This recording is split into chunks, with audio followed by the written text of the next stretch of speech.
Hello friends, welcome back to my channel SRK drama explain. Friends, ये video मैं लोगों के एंटरटेनमेंट के लिए बनाती हूँ, so please watch full, share, subscribe and like this video. ये ड्रामे की एक्सप्लेनेशन का पार्ट 10 है, जिसमें दिखाया जाता है कि प्रोफेसर के गायब होने की वजह से ली बहुत ज़्यादा परेशान हो जाता है। वो सीधा उनके लैब में जाता है सर्च करने के लिए। वो परमिशन लेता है, इसे ई परमिशन दे देता है कि तुम यहाँ पर सर्च कर सकते हो, मैं तुम्हारी हेल्प करूँगा।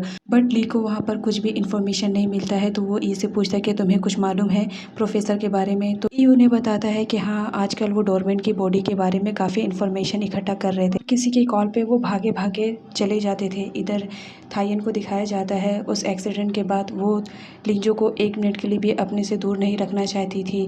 वो हमेशा उसी के पास रहना चाहती थी, लेकिन लंच टाइमिंग हो जाता है तो लिंजो उसके लिए खाना बना कर लेकर आता है और अपने हाथों से उसे खिलाता है और बोलता है प्लीज़ तुम इसे खा लो और तुम ज़रा रिलैक्स हो, तुम्हें फ़िक्र करने की ज़रूरत नहीं है जब तक मैं यहाँ पर हूँ। उसकी केयरिंग देखकर थायन तो बहुत ज़्यादा इम्प्रेस हो जाती है कि तुम मुझे बहुत ज़्यादा अच्छे लगते हो इसी वजह से, क्योंकि तुम मेरी केयरिंग करते हो। इधर दिखाया जाता है प्रोफेसर को किडनैप करने वाला कोई और नहीं कि वही नकाबपोश रहता है। वो उसे किडनैप करके उसे मारना चाहता था क्योंकि उसने उसका काम नहीं किया था, लेकिन प्रोफेसर उसे सॉरी बोलता है और बोलता है मुझे एक मौका और दे दो, मैं किसी भी हालत में डोरमेंट की बॉडी की इन्फॉर्मेशन तो आपको दे ही चुका हूँ और बहुत ही जल्द मैं उसका ब्लड भी आपको दे दूँगा जिसे आपकी ज़रूरत है। ये बात सुनते ही वो नकाबपोश उसे दूसरा मौका दे देता है और बोलता है ये तुम्हारा लास्ट मौका है, उसके बाद मैं तुम्हें मार दूंगा अगर तुमने मेरा नहीं काम किया तो। इधर दिखाया जाता है थायन के पास लिंजो आता है और उसे बताता है कि मुझे पुलिस स्टेशन जाना पड़ेगा क्योंकि ये जो सारे एक्सीडेंट हुए हैं इसका मुझे इन्वेस्टिगेशन के लिए बुलाया गया है। तो लिंजो इन्वेस्टिगेशन के लिए जाता है। वहाँ पर पुलिस उससे सवाल पूछती है कि तुम वहाँ पर कैसे गए, क्या तुम्हारा कोई एनिमी है जो तुमसे बदला लेना चाहता है। तो लिंजो बोलता है मुझे तो नहीं मालूम कौन मेरा एनिमी है, लेकिन मैं बहुत जल्द पता लगा लूँगा। साथ ही वहाँ पर ली भी रहता है। ली उससे पूछता है कि तुम्हें कुछ मालूम है जो तुम पर अटैक कर रहा है, तुम जानते नहीं वो तुम पर अटैक नहीं बल्कि थायन पे भी अटैक करवाना चाह रहा है। मैं नहीं चाहता हूँ कि थायन किसी मुसीबत में पड़े, और मैंने सुना है कि तुम थायन से प्यार करते हो, क्या ये बात सच है तुम थायन से प्यार करते हो। जिस पे लिंजो बताता है कि हाँ, मैं थायन से बहुत ज़्यादा प्यार करता हूँ। तो ली बोलता है ठीक है, तुम उसका ख्याल रखना, वो मेरी बेस्ट फ्रेंड है। उसके बाद दिखाया जाता है कि थायन डिस्चार्ज होकर घर पर आ जाती है और लिंजो उसकी बहुत केयरिंग करता है कि वो जल्द से जल्द ठीक हो जाए। तभी थायन उसका फ़ोन ले लेती है और उसके फ़ोन में अपना वॉलपेपर सेट कर देती है और बोलती है इस वॉलपेपर को हटाने की कोशिश भी मत करना, मैं इसे रोज़ चेक करूँगी कि तुमने कहीं हटा तो नहीं दिया है। जिस पर लिंजो बोलता है ठीक है बाबा, मैं इस वॉलपेपर को नहीं हटाऊँगा, तुम मेरे साथ हमेशा रहोगी। नेक्स्ट सीन में दिखाया जाता है लिंजो के आने की खुशी में थायन अपने घर को चेंज कर देती है और लिंजो के कमरे में अपनी बड़ी बड़ी पोस्टर्स लगवाती है ताकि लिंजो मेरे अलावा किसी और लड़की की तरफ देखे भी ना। इस काम में उसका पीए बहुत मदद करता है। साथ ही थायन लिंजो के कमरे को भी चेंज करवा देती है अपने अकॉर्डिंग। उसके बाद वो उससे बोलती है कि देखो, अब लिंजो किसी भी हाल में तुम्हारे घर पर नहीं जाना चाहिए, अगर वो तुम्हारे घर पर भी आए तो तुम उसे भगा देना। थायन ने लिंजो को कुछ सामान लाने के लिए कहा था जो लिंजो लेने के लिए गया था। उसमें इलेक्ट्रॉनिक सामान भी थे क्योंकि थायन को उसे लिंजो के कमरे में लगाना था। उसके बाद थायन को दिखाया जाता है जो कि बहुत खुश रहती है कि लिंजो आएगा और वो अपने कमरे को देखेगा तो कितना खुश होएगा, मैं उसकी खुशी को देखना चाहती हूँ। ये कहकर वो मन ही मन में बहुत मुस्कुराती है। उसके बाद दिखाया जाता है जैंग ई को कॉल करती है और उसे कैंपिंग के लिए बुलाती है। ई काम में बिजी रहता है बट फिर भी जैंग का कॉल देकर वो रिसीव करता है और जिस पर वो एग्री हो जाता है कि ठीक है, हम कैंपिंग करेंगे नेक्स्ट सैटरडे को। तो जैंग बताती है कि तुम्हारे साथ तुम ली को भी लेकर आना, जिस पर ई एग्री हो जाता है। नेक्स्ट सीन में दिखाया जाता है लिंजो घर आता है और वो देखता है कि उसका कमरा पूरा चेंज हो चुका है। वहाँ पर तो थायन की बड़ी बड़ी पिक लगी है।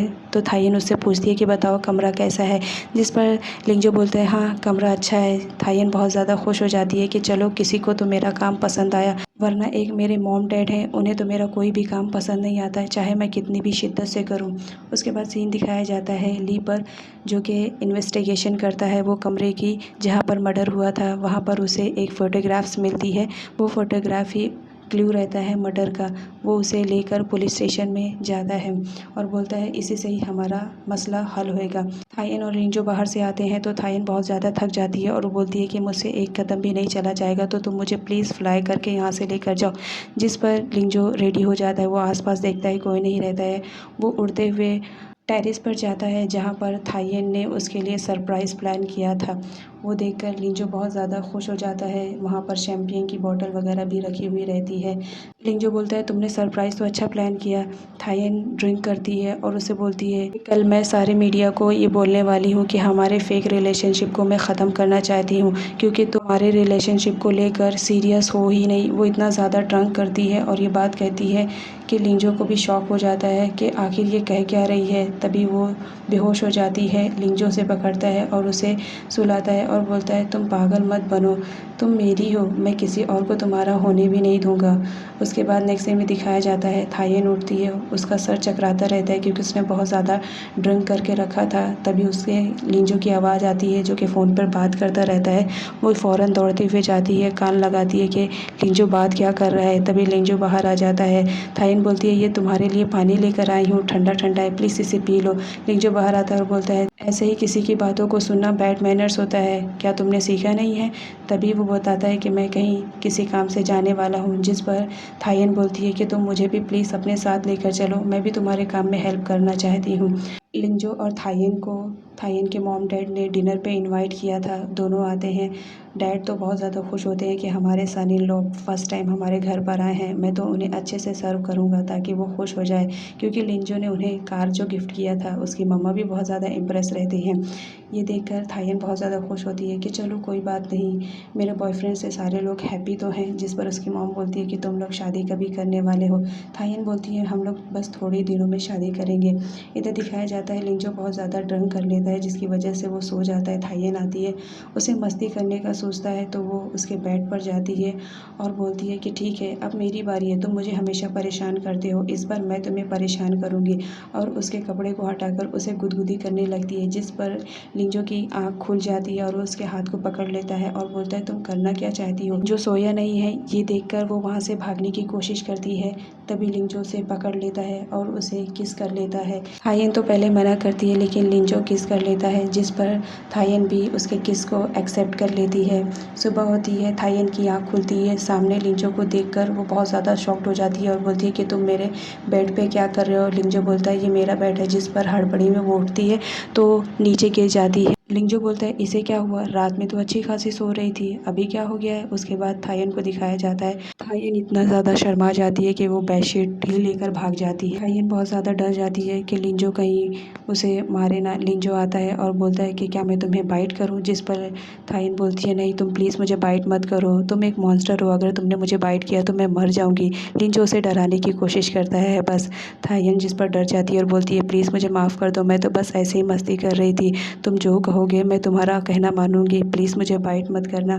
जिस पर लिंजो उससे थोड़ा और डराता है और बोलता है ठीक है फिर मैं जो कहूँगा तुम्हें वो करना पड़ेगा, जिस पर थायन एग्री हो जाती है। उसके बाद नेक्स्ट सीन में दिखाया जाता है जैंग, ई और ली तीनों कैंपिंग के लिए बाहर आए हुए रहते हैं। जैंग तो बहुत ज़्यादा खुश रहती है, वो अपनी सिस्टर को भी कॉल करती है लेकिन वो तो बिज़ी रहती है, इस वजह से वो कॉल नहीं उठाती है। ई भी वहाँ पर आया हुआ रहता है शैम्पेन की बोतल लेकर, तीनों बहुत ज़्यादा इंजॉयमेंट करते हैं।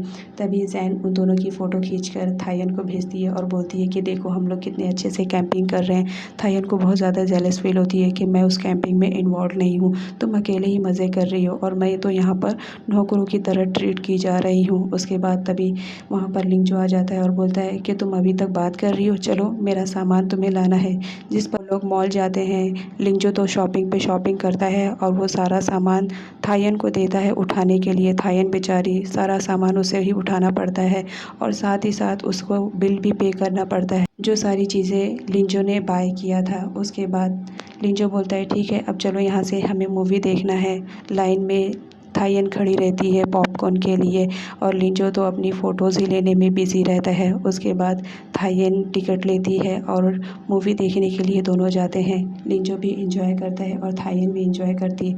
तभी लिंजो को किसी का कॉल आ जाता है और वो बाहर निकलता है। थायन भी उसके साथ जाना चाहती थी तो वो उसे बोलती है कि मैं भी तुम्हारे साथ चलूँगी, जिस पर लिंजो रेडी हो जाता है और बोलता है ठीक है चलो। लिंजो जहाँ पर जाता है वहाँ पर 3 गुंडे ऑलरेडी पहले से बैठे हुए रहते हैं, क्योंकि उस घर में जो लड़की थी उसके हस्बैंड ने उन लोगों का कर्ज़ लिया था, तो वो लोग उस कर्ज़ को मांगने के लिए उसके घर पर आए हुए रहते हैं और उसके घर पर बहुत ज़्यादा पेंट वगैरह करके लिखे रहते हैं कि तुम्हारे आदमी ने हमसे बोरो लिया है तो प्लीज़ तुम दे दो। वहाँ पर थायन जाती है और थायन देखती है घर का हाल, वो बहुत ज़्यादा शॉक्ड हो जाती है, जिस पर लिंजो उन लोगों को पीट पाट कर वहाँ से भगा देता है। एक बच्चा थायन को बहुत गौर से देखता है। थायन देखकर शॉक्ड हो जाती है कि ये बच्चा वही है जिसकी मम्मी को उसने चिल्लाई थी कि मेरे बॉयफ्रेंड से दूर रहना। वो देखती है तो वो उसी की लेडी का घर रहता है। थायन बहुत ज़्यादा शाय फील करती है, तभी वहाँ पर लेडी आती है और वो उसे थैंक्स बोलती है, तुमने इन गुंडों को भगा दिया, इन गुंडों ने तो मेरा जीना ही दुश्वार कर दिया था। जिस पर थायन बोलती है, कोई बात नहीं, मेरा बॉयफ्रेंड सबकी मदद करता है, आपकी भी मदद कर दिया तो इसमें क्या है। उसके बाद वो बच्चा आता है और उससे बोलता है कि प्लीज़ तुम मेरे होने वाले डैड से दूर रहो। तो थायन बोलती है कि होने वाले डैड, तुम्हें मालूम है वो मेरा बॉयफ्रेंड है और वो तुम्हारे डैड नहीं है। ओके, तुम्हारे डैड तुम जानो, तुम्हारी मॉम से पूछो तुम्हारे डैड कौन है और तुम्हारे डैड बाहर गए हुए हैं। ये बात सुनते ही वो बच्चे को गुस्सा आ जाता है और वो थायन को ज़ोरदार किक मारता है। थायन को बहुत ज़ोर से लगती है, जिसकी वजह से उसे चलने में प्रॉब्लम होती है। लिंजो ये बात नोटिस कर लेता है कि थायन को कुछ तो हुआ है, तो वो उसे अपनी गोद में उठा लेता है। ये तो बहुत ज़्यादा इम्प्रेस हो जाती है लिंजो से कि इसने मुझे गोद में उठाया है।